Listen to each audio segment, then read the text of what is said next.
Okay, it's 9 o'clock and we're ready to go, correct, Claire? You're ready. Awesome, thank you. I'm going to call this Committee of the Whole meeting to order. It is October 27th, 2021, and we are still meeting virtually. This is from Missoula City Council. If you want to participate, you can join this meeting as a public attendee to give public comment by going to our city website and then to the meetings and agenda page, find this meeting and click on those links to join. And thank you for that information up there. Additionally, you can also leave us a voicemail. The phone number is 406-552-6012. And you can always email your city councilors individually or to the entire council. And the address for that is council@ci.missoula.mt.us. So let me fix this. Let's do roll call. I'm not sure if we've got a quorum yet, but let's do roll call. I do think there are several people who will be absent for this morning, and then we'll go on to other items. Stacy Anderson.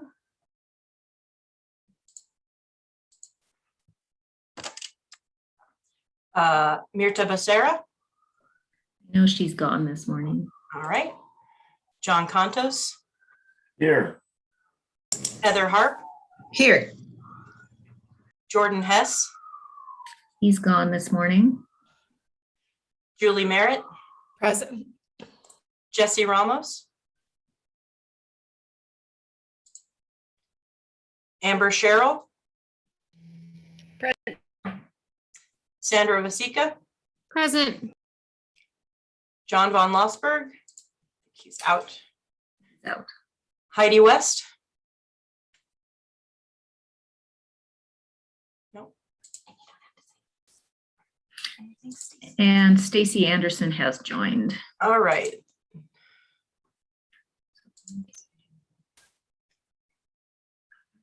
Looks like we do have a quorum of 7. And I anticipate that Ms. West will be joining us in a minute. Before doing the approval of the minutes, I'm going to take public comment on items not on the agenda. Let me double check. We do not have any attendees to give public comment. And we have minutes from September 22nd, 2021 to approve.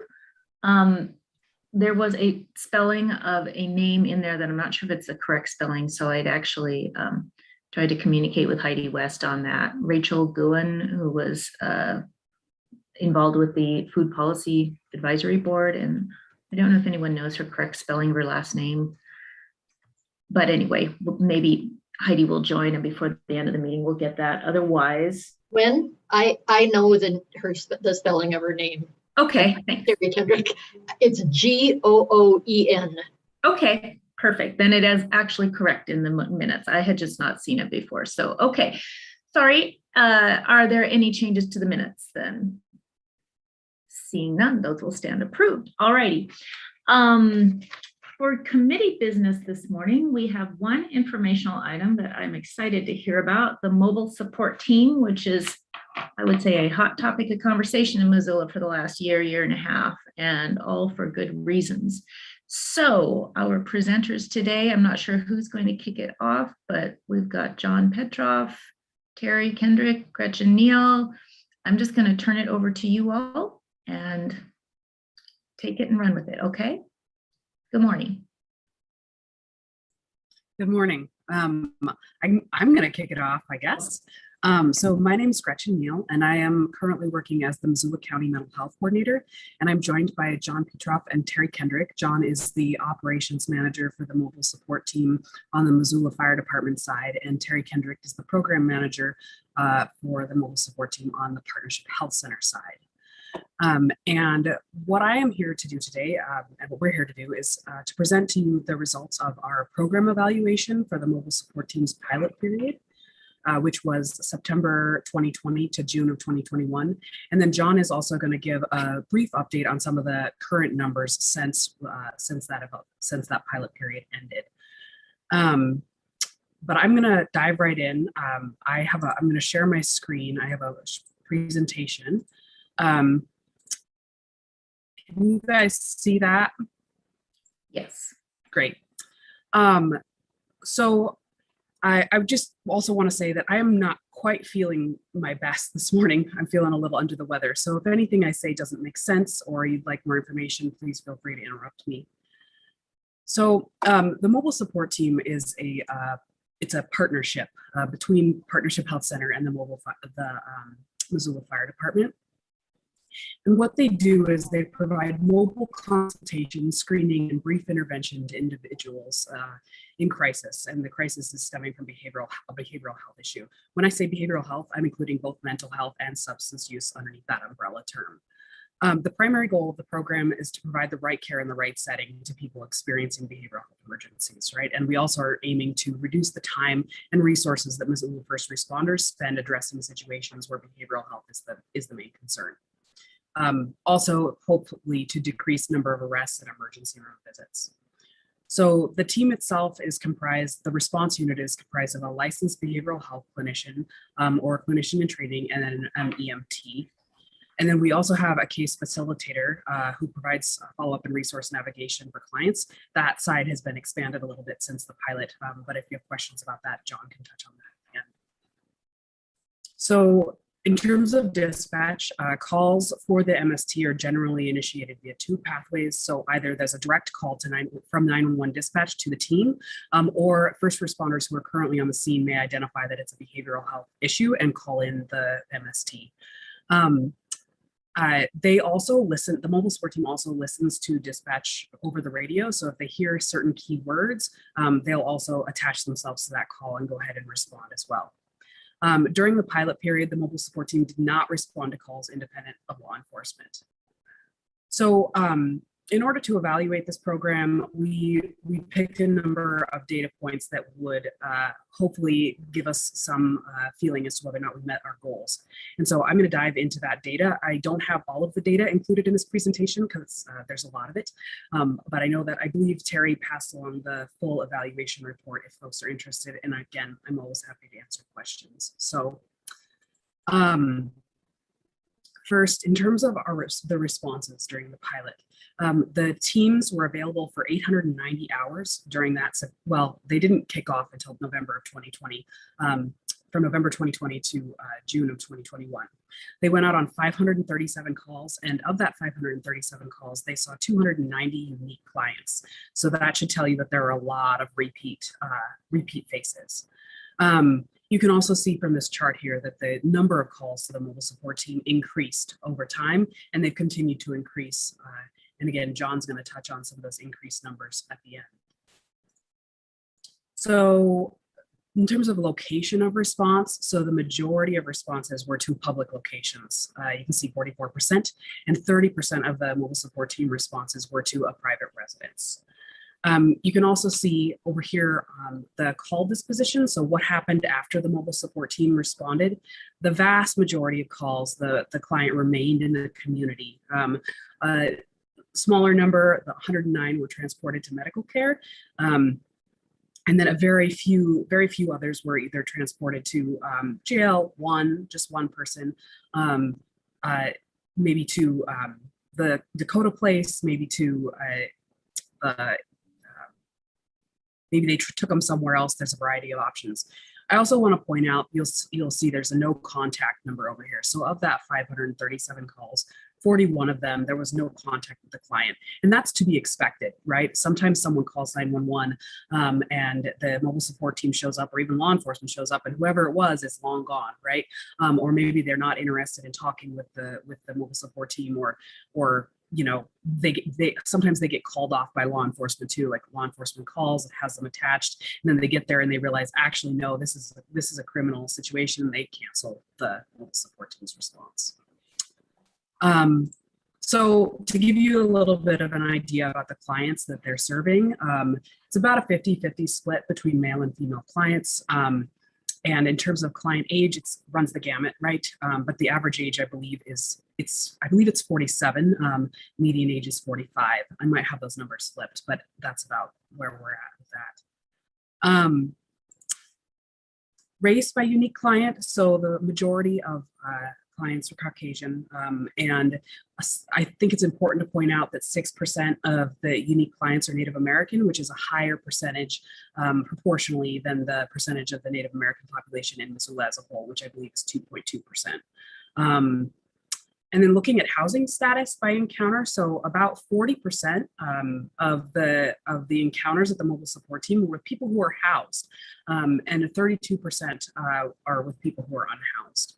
So I think that's an important information. We also had some frequent and super utilizers, and I've since learned a better term for this, familiar faces. It's less stigmatizing, but this is how the wording is in my report, and so that's how I'm presenting it to you here. But we had about 29 total frequent utilizers and 16 super utilizers, and those super utilizers were folks who had at least 3 calls, sometimes more than that. I think our high was like maybe, I can't remember, 13, 14, somewhere in there, and then 4 or more hours dedicated to their case. So of those 16 super utilizers, they accounted for 103 of 537 calls, 20% of the mobile support team's response time. They accounted for 139 hours of follow-up, for 227 total hours spent by both the team and the case facilitator. So those familiar faces are definitely a big portion of the mobile support team's time and effort. So in terms of resource navigation, like I mentioned, we have a case facilitator and now an outreach specialist and a few other folks who do resource navigation and follow-up for people who've interacted with the mobile support team. During the pilot, our case facilitator made 895 follow-up calls. She made contacts with 712 folks, and so that included the clients, but also case managers, primary care providers, family members, et cetera. And we did have 21 clients establish with PHC as their primary care provider. I want to point out, though, that we're not aiming to funnel people into Partnership Health Center. This was just a metric that we collected because it was data that was important to partnership. But the clients are given, you know, if they need primary care, they're given their choice of a variety of options. Same for behavioral health or whatever else their needs were, and housing was a common need as well. So just want to make sure that I make that clear that the goal isn't to funnel people into partnership care, but that was a metric we were tracking. So one of our other goals was workload reduction for first responders. And it's actually very difficult to measure exactly whether or not this goal was accomplished. So what we settled on for the pilot, at least, was to ask officers whether or not they felt like their workload was reduced. I know it's not a perfect measure, but that's what we went with. And we really got mixed feedback. On the one hand, we had officers saying, they frequently take over the call for service, and we're able to walk away. And so, yes, it is reducing our workload. But on the other hand, we had officers saying, no, actually, the amount of time we're spending on these calls is now increased because we have to stay and wait for 181. That's mobile support team's dispatch number. And just pointing out that some of those officers were saying that the only way that they're going to be able to really lighten the workload is to be able to respond to calls without law enforcement. But I do want to point out as well that we got a wide selection of officer feedback, and all of it was really positive. Just feeling like that was an additional resource that they could rely on, that they could count on, that made their job easier. That we're able to reach a much better resolution for the clients. Really feeling like the team is professional, pleasant, etc. So really becoming a valued member of the first responder community in Missoula. So hospital and jail diversions. So this was a measurement that the EMTs and the clinicians on the unit made. They made that the call, whether or not they felt like it was an emergency room diversion or a jail diversion. So there are 169 emergency room diversions, 13 jail diversions. And that 13 jail diversions number, as far as I know, does take into account the fact that COVID was an issue during this time, right? So not everybody who would have been taken to jail was taken to jail because of COVID. So cost savings, this was really difficult to calculate. And so I erred on the side of incredibly conservative. So we took a look at the average cost of a behavioral health emergency room visit. And then we looked at the percentage of those that are paid by a government source and multiplied it times our number of emergency room divisions. And so, and did the same for jail stays, although looking at only a single day of a jail stay. And many of these clients would have spent more than 1 day in jail. So like I said, this is a really low estimate, and I'm also not including things like court fees and the cost of putting someone through that system. So that gives us an estimated low total savings of $252,934. And I would say that there's a number of limitations to that. I've talked about some of them, but really emphasizing that is a conservative estimate. It's also really difficult to measure the cost savings over time of prevention efforts in the moment, right?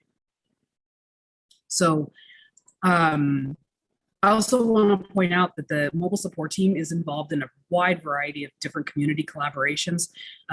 They, during the pilot, the management team met with a variety of different community partners. They give a whole bunch of presentations to different groups throughout not just Missoula County, but I believe even nationally as well. And the team is involved on crisis intervention team, which is different from mobile support team. I want to make that clear. The crisis intervention team is something different. They're involved in the Strategic Alliance for Improved Behavioral Health. They attend a number of different case review meetings for frequent utilizers. Just really deeply involved in the community and different efforts that are happening. So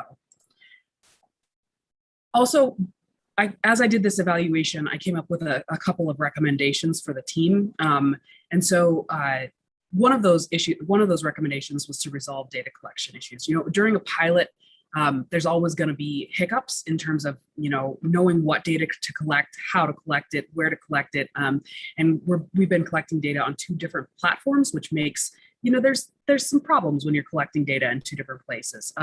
And so I recommended that we resolve those issues. And I've met with the team and to kind of point out some specific areas that I thought that could happen. So they're working on that. Really continuing that communication and close coordination with community partners. Really, the mobile support team and honestly, all of our different pieces of the crisis continuum in Missoula are only as effective as their partnerships, right? You have to have that communication, you have to have that partnership in order to make sure that that you're able to do your job and that clients get the best possible care. Also, really looking at ways, considering methods to decrease first responder workload, and ways to effectively measure that decrease. And so we've talked, I know the team is talking, ongoing about how can they start potentially responding to certain calls without law enforcement or without other first responders.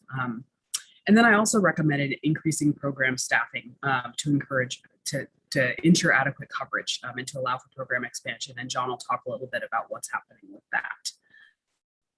So this is lots of text on this slide. No need to read it all, but just acknowledging that the mobile support team pilot would not have been possible without the financial support of the Montana Department of Public Health and Human Services and the city and county of Missoula really made that possible. And acknowledging both Partnership Health Center and the Missoula Fire Department working together have been able to do something that perhaps neither one of them could have done by themselves. And all of our community partners as well have been great.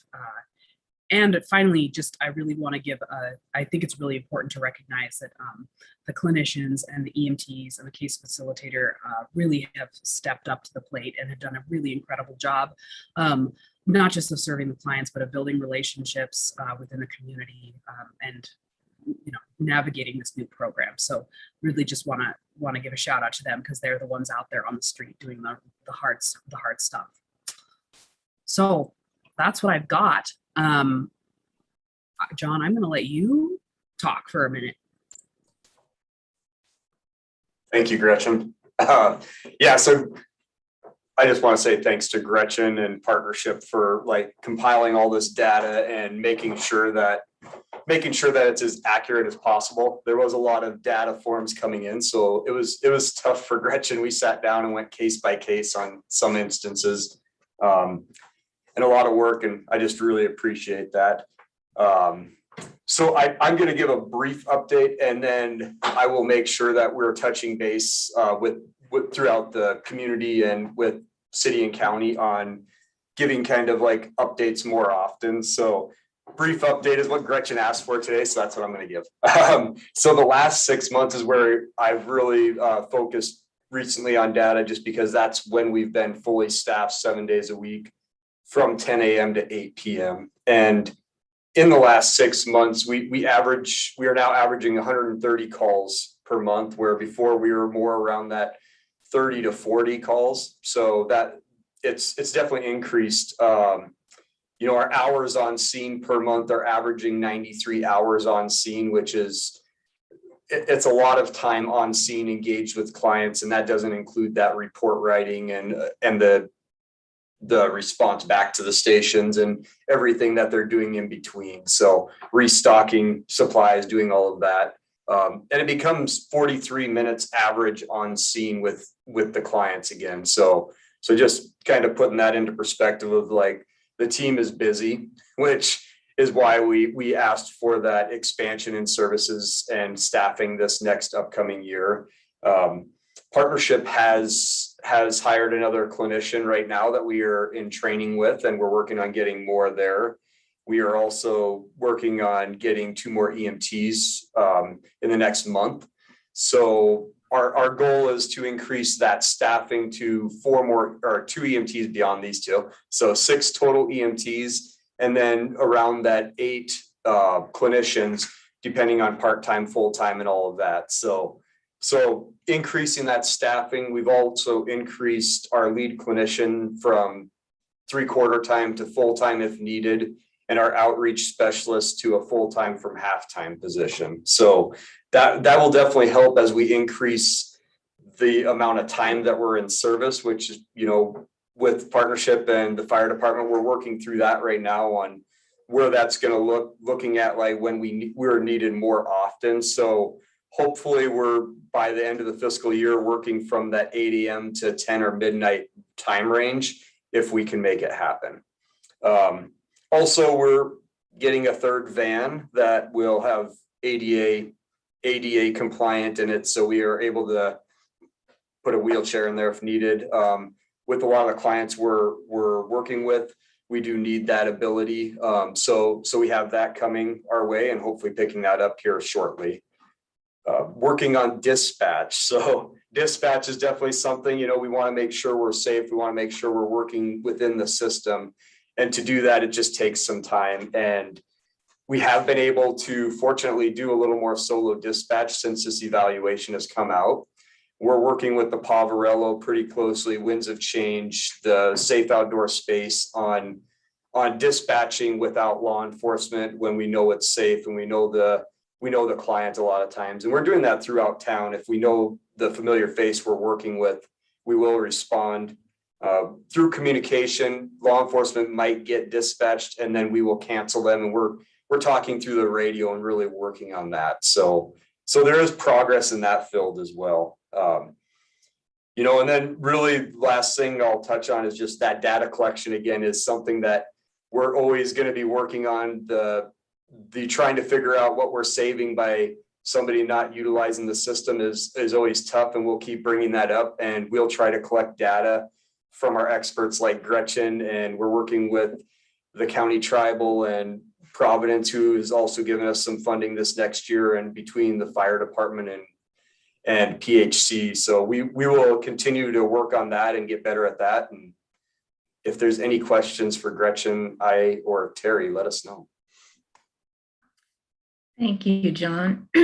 Terry, did you want to add anything before we kind of open it up to discussion and questions as one of the presenters? No, I don't need to. I think that covers it. I'm happy to answer a question if need be, but yeah, let's open it up. Okay, thank you. So first of all, Gretchen, I hope you feel better. Second, Amirta Becerra and Heidi West are now in attendance, and I think that brings us up to date on attendance. And thank you for a great presentation and all of the work the last year plus. And before we open it up to questions, I do have some questions, but my sense is other counselors will probably cover them, so I'll hold back on that. But I did just want to make a brief comment, and that is that I appreciate all the data collection. I think that's super important, and it's a very powerful tool that we use these days. However, sometimes there's things that are outside of data that are also very valuable. And I think the mobile support team is an excellent example of that. Having this kind of a response to someone who's having a crisis, you can't always quantify that, but it's the right thing to do. And sometimes we just need to say that in our culture, and that's why we do it. So I'm just going to put that out there. Data is part of the dialogue, and I absolutely support you continuing to gather it, but also I'm really happy you guys are out there responding to these situations. And as I read the report last night, one of the quotes, I don't remember, I think it was from a police officer. He said, yeah, we got to show up, and it does take time, doesn't really cut back on our time, but you know what? I can go home and sleep at night because I know this was a much better resolution than otherwise. And that has great value. And I just want to say that. All right, so I'll get down off my soapbox and let's go to questions from counselors. Ms. Merritt. Yeah, thank you guys for bringing this. I think when we initially helped to fund this team, we figured that it was going to be pretty easy to say there's a big benefit to this. So glad to see the numbers that actually bear that out. And John and Gretchen and Terry, we thank you so much for your dedication to this effort. I can only see it just continuing to provide better service to members of our community. I guess one question that I didn't quite understand, the statistic on the 21 clients established with PHC, are those folks who didn't have any connection to health services before?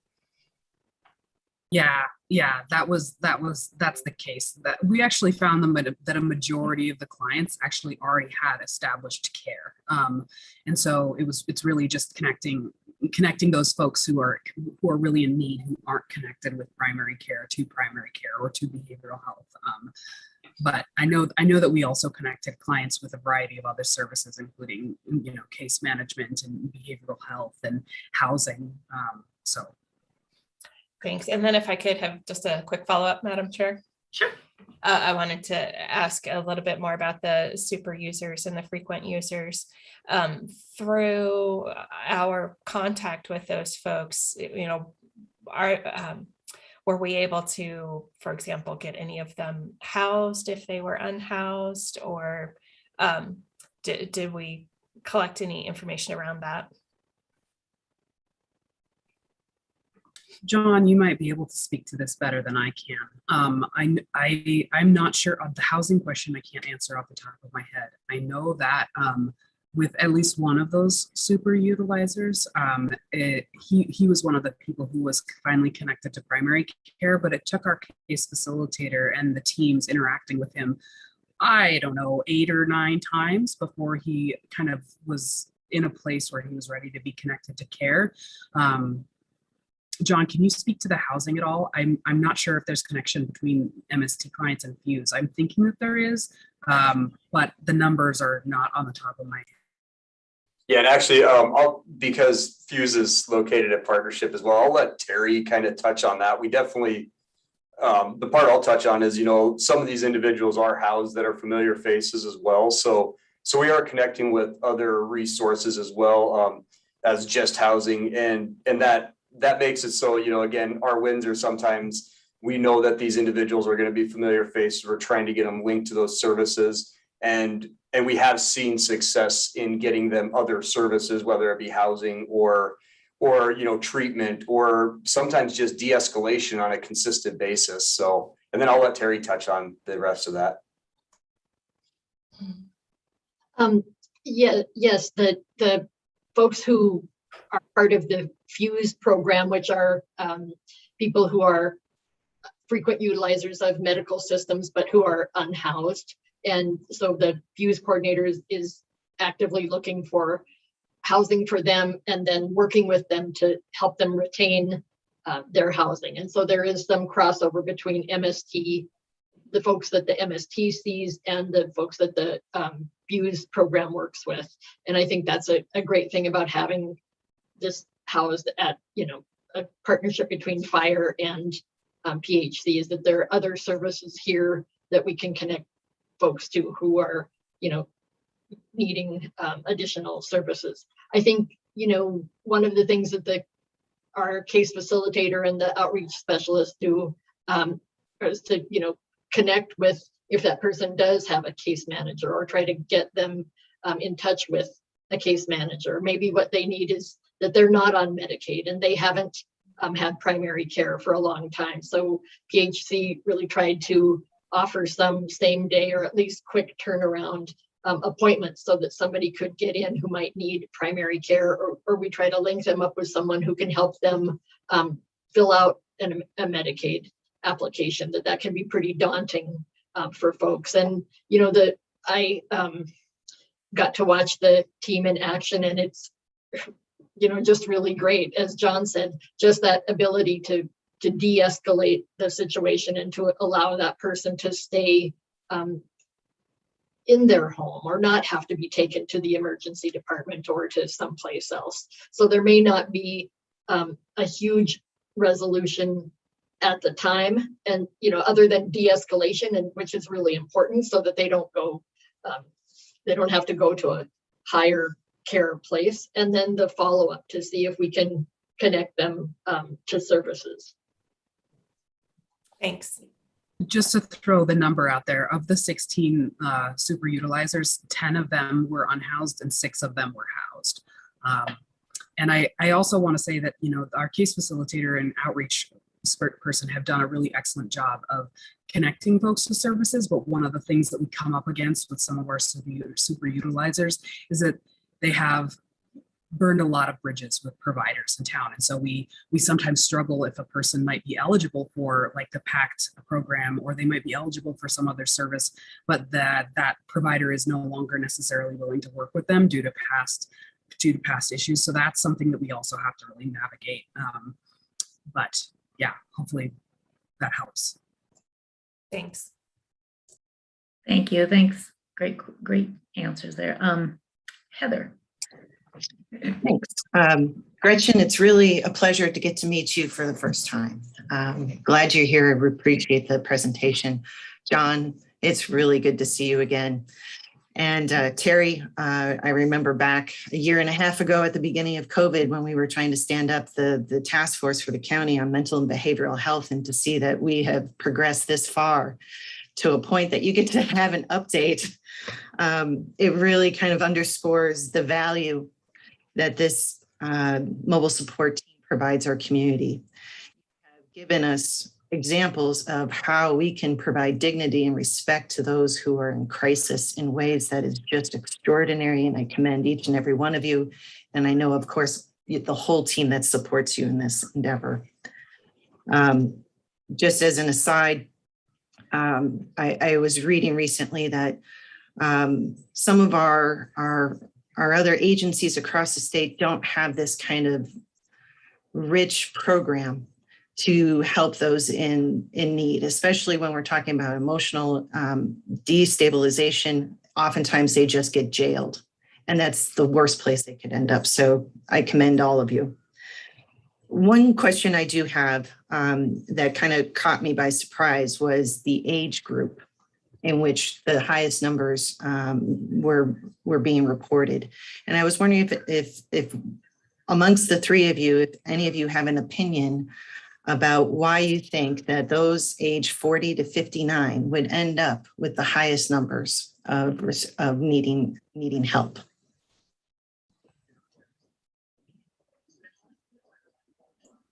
I can venture an opinion only. I think that my understanding of, at least looking at like homeless numbers, the majority of that, I believe that age group in Missoula County are homeless because of medical bills, because of bankruptcy due to medical bills. I may not be correct on that, but that is my understanding. And so my guess is that that age range is at particular risk partly because of that. And I would also suspect that they've consistently not been served throughout their life. So, if you're dropped by the system many times over your life, what might have started as a more minor issue becomes a more significant issue over the lifespan. Again, just an opinion. Thank you, Gretchen. I appreciate that. And then I guess one follow-up. What would you try and do differently going forward based upon what you reported today?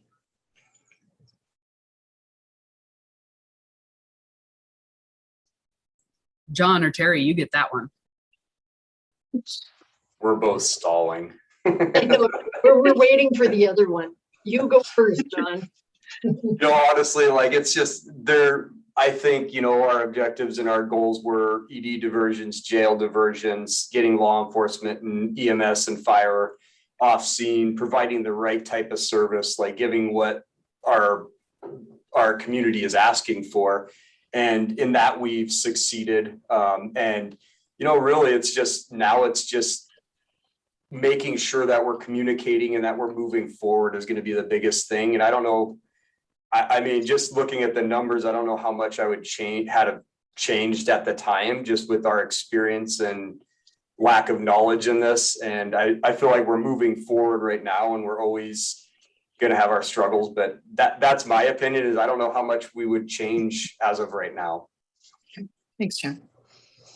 I agree with John. I mean, I think, again, we were probably naive when we did this, but we have been, working out the kinks, and as we grow, there'll be more. I think I could have maybe, when initially thinking about it, could think about the breadth of service, but I did not anticipate the depth of what we do and the connections to other community agencies, and how important it is, that all those agencies work well together. And also, quite honestly, did not know the depth of the difficulty, that people in Missoula face on a daily basis, and how hard their lives can be from, having both maybe physical disabilities as well as some mental challenges. And you know, I kind of am impressed by their resilience and willingness to, you know, to kind of keep moving forward. So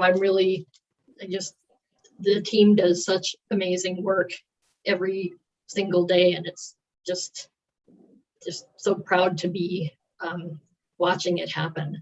I'll say one thing, you know, maybe the thing about the age too is that this is just a flag, but you all know that Montana has an aging population, and what we are seeing some is that there are folks in their later years in life who need some help, you know, need welfare checks, or need that they don't have much money to live on, and they're struggling too, you know. So I would think that aging numbers might continue to grow as our aging population grows.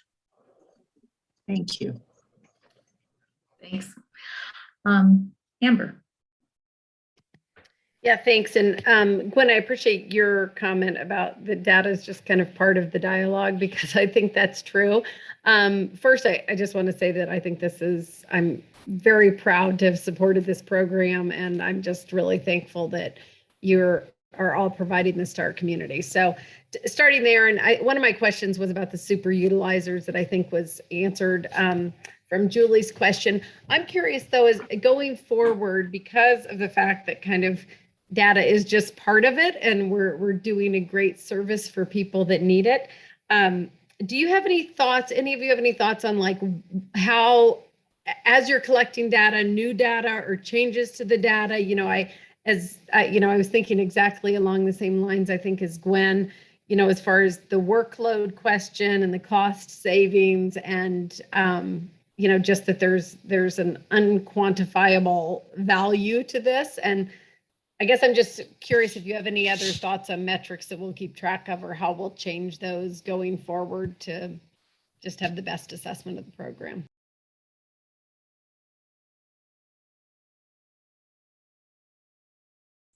You're muted, John, if you're talking. Sorry. I was just saying that I'm actually here with my assistant chief Davis, and he was yelling at me dashboard. So, you know, having a platform to like really collect that data and for people to see, and you know, and having something that we can all put it in there. And he could probably explain that better than me, but that is one thing that would really help us in this endeavor. I would also add that one of the difficulties with looking at particularly that workload reduction for law enforcement and for first responders, you'd really need someone who was also had access to the law enforcement side of the data, to really look at call times and like the average call time of officers responding to calls. But there's a problem there. And if you wanted to collect baseline data and look at the average time officers spent on behavioral health calls before the mobile support team and after the mobile support team, you run up against a pretty significant problem in the way that law enforcement collects their data, in that they don't flag calls as behavioral health calls until after the call is done, and they don't always flag them. It's an optional thing that they can check. And so without that, you really are left with really you're just going to be making an estimate, a guess, really, of that. Like really, just if you're looking at like minutes spent on calls versus minutes relieved, it becomes really difficult. You know, and there's a similar problem within some of the ways that 911 collects their data. They collect great data, and I don't want to disparage, I'm not disparaging their data collection, but I would say that the way that they categorize calls does affect how we're able to say, okay, this was a behavioral health call. So the number one type of call, for example, that the mobile support team is dispatched to with law enforcement is simply labeled assist law enforcement. So that doesn't necessarily give us information on what we're looking for. So I think that there's some things that the mobile support team can do and can try to do to improve that data collection, but there's also going to be limits that we're going to come up against no matter what with the way that other agencies in the community collect data. And and there's reasons why they collect data the way they do. And I know I talked with Sergeant Vince Slater a bit about what it would look like to change the way that law enforcement collect data. And it costs a lot of money to move that one button in the software platform. So it's a question of like, you know, if we really want that data, how much money are we willing to spend to get it? So hopefully that helps. Yeah, that's actually a good point, Gretchen. And like we did sit down, Terry and myself sat down and talked about, you know, our customs fields, and we've had we're sitting down with bringing practicum students into the fire department and working with Teresa and everything going on with the mobile support team. Our system is set up for fire response and public service and doing that. And so we are working on, and that's really where we're working on our data collection, is changing that to look more like we are going to be responding to behavioral health crisis. How do we set up those to make sure we're capturing the correct data? And that's where it's just important for having people like Gretchen and all of us meeting at partnership in the fire department and really figuring that out. And everybody's been super open to it. It's just a lot of behind the scenes work that goes on with, just like she said, changing one little data point and then training everybody to make sure that that's what they're following is the next step in that process. Great, thank you. It probably goes without saying, but I'll say it anyway, which is, you know, then on the side too is really protecting people's privacy, you know, so to make sure that we are collecting data, but not any data that would identify the person. And, you know, so these things are, I think we're doing our best to work it out, and hopefully the next time we have an update, we'll have made some more progress on the data collection side as well. Great, thank you. Thank you for a great presentation, great questions and answers. We're just about out of time, and I did just have a couple of other thoughts I wanted to put out there, and we don't have time to discuss answers to anything that I'm going to bring up, but as a policymaker sitting on city council, I think now that this is established, that as you learn more, as you pick up momentum, the things that you talked about, such as at what point can there be a better system for diversion straight to the mobile support team, not having to go through law enforcement. And that's something I think you're figuring out. I hear from people in town, we got to do this right now. And I'm like, well, gotta build the airplane. We're going to get there. And you want to have a solid foundation as you take those next steps. And then currently the hours, I think, are 10 in the morning till 8 at night. You know, if there's expansion of hours, I'm sure you're going to have a good sense of when the need would be. So these are all discussions to have in the future. But I also, just one other thought I wanted to put out there is, I think I'm not sure that we're learning anything new in terms of the causation for a lot of these scenarios that you're going out on. If we have more housing, if we have better social safety nets, and then there are just some people who are going to have mental health crises. But there probably are some of these scenarios which, if we have better things in place, there are going to be less calls, and that's a win all around. And in a sense, as you're gathering this data, I do think it's important because it just gives one more lens onto what's going on in our community and in our society that is ending in these results.